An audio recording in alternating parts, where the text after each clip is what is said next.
If you want to be with the chance to win this Aorus AMD 5700 XT GPU, then be sure to click the link in the description box down below to enter the competition.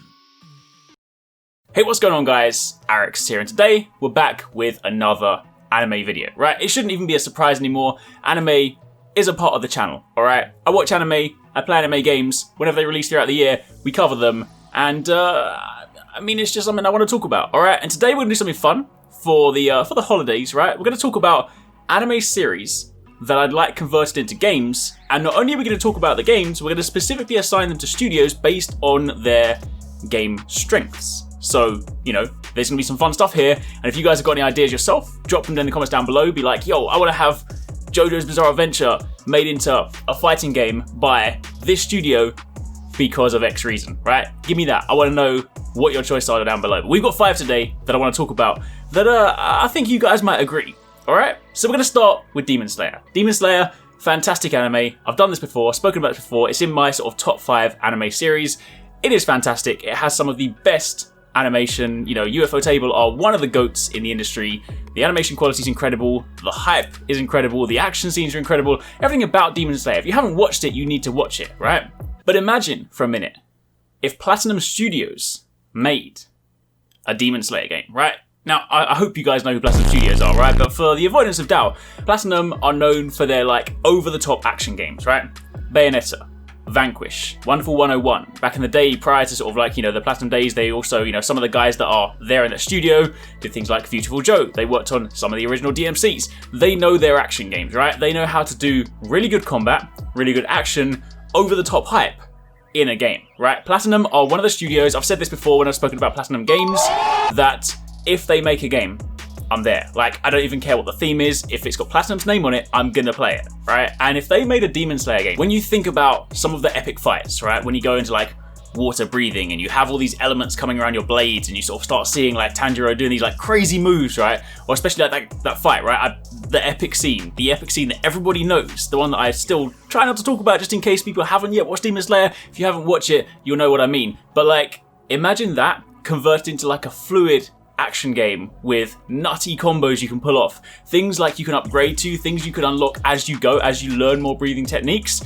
That would be, that would be insane, right? So Platinum, please make me my Demon Slayer game.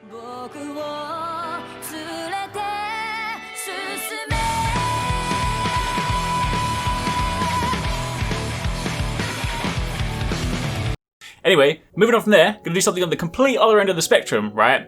Let's take a weird series, Attack on Titan, right? Fantastic series, some great animation, epic fights, but also it's a very weird series, right? It's not your normal thing, and anyone that watches it will agree it's a little bit out there. So let's give it to Kojima, who is also a developer who is a little bit out there and does some crazy stuff, some wacky stuff, right? You've got like an epic story, which, you know, he's a great storyteller, right? He can weave some of the most complex stories that might not even make sense, right? But he's good when it comes to storytelling, right? He's good with like epic themes, right? And Attack on Titan, when you think about like, I look at like Death Stranding, and when you kind of look at some of like the massive BTs, right? That's like Titan side stuff.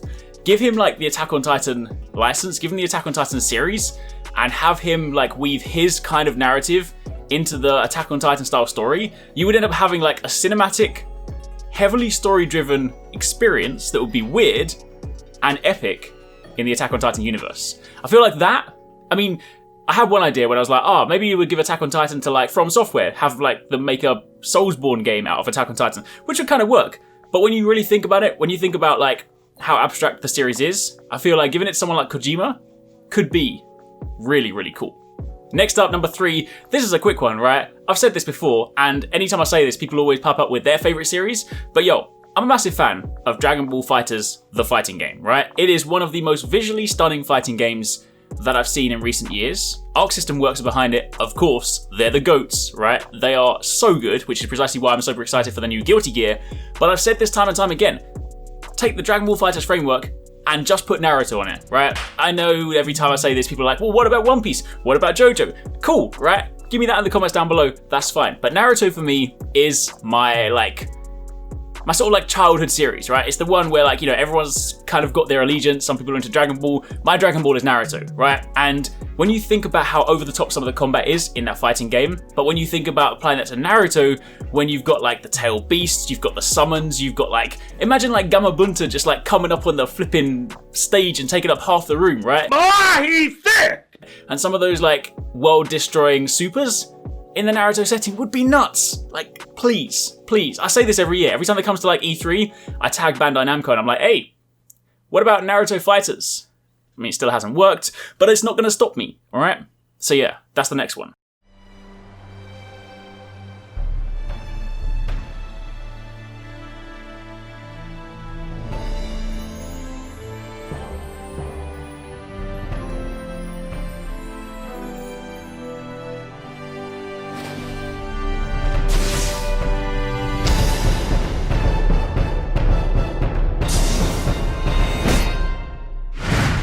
Ultimate battle awaits.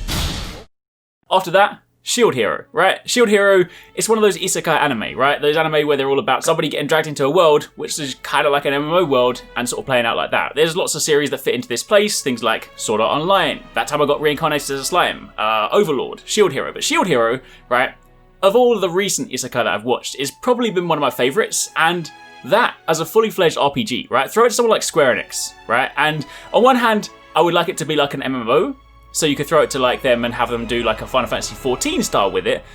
But even if it was just a single player story game, right, and you had all the RPG abilities, you had the ability to go out and farm so that you could upgrade your gear, so you could like unlock the different shields. You had the way to, you know, upgrade your party because of course, you know, once they get to certain levels, you can then go and send them down new paths. You can then have that part where you have like the epic screen filling abilities when you go into like the demon mode, like all of that stuff would be perfectly suited. I mean, obviously, because it is an isekai, right? It's based around an RPG. So throw it to someone that, like, they're good at RPGs, right? Square Enix know their RPGs.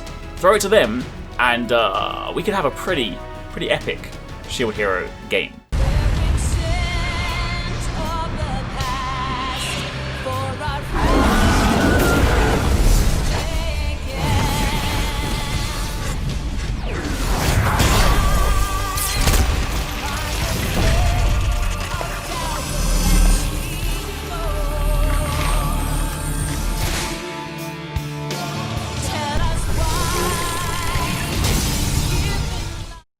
And then the last one on the list, right, is a recent favourite of mine, Fire Force. Loving this series. Started off, well, the very first episode was great, went through a little bit of a slow period, has recently gone back up and is, right now, one of my favourite series to watch. It is so hype. I love it, right? But when you think about the nature of the anime, when you think about the main character especially, like Shinra, right, he, of course, has the ability to actually fly around with his fiery abilities. Now, take a studio like Insomniac, who have made some really good like open world action games, like Spider-Man. Some of those ones where you can like swing around an open world city. Of course there's a story, of course there's objectives, there's things you can go towards, but then there's also the open world free exploring aspect to it, right? Imagine that in the Fire Force setting. Imagine you're playing as Shinra or like other people in the you know, the Fire Force, the Fire Company, right? But let's just say for argument's sake, you're playing as Shinra, you have the ability to like dart around the city, fly around the city, take out like random infernals that pop up as like side quests, and then of course you have the core narrative that you play through that follows the anime story. So of course you can have the epic battles against of course the evangelist and his troops and people like that, right? Imagine that, you're free flying around the city doing some of the stuff like kind of like how you see it in the intro cutscene, the intro like opening music video, when they're just sort of like flying through, like the vehicles are coming around. You can like, maybe you could play as different characters as well. I mean, I'd be completely cool with that, but in my mind I kind of picture it as like Shinra free flying around the city, kind of like Spider-Man, having all the kind of crazy combat, the ability to just like pick up side quests, do random things, find collectibles, maybe sort of chasing down the you know, the story, the, you know, the inside scoop on the other fire companies, and of course then you can have those epic battles as well. So I feel like that could be really cool. Give it to Insomniac, see what they can do with it.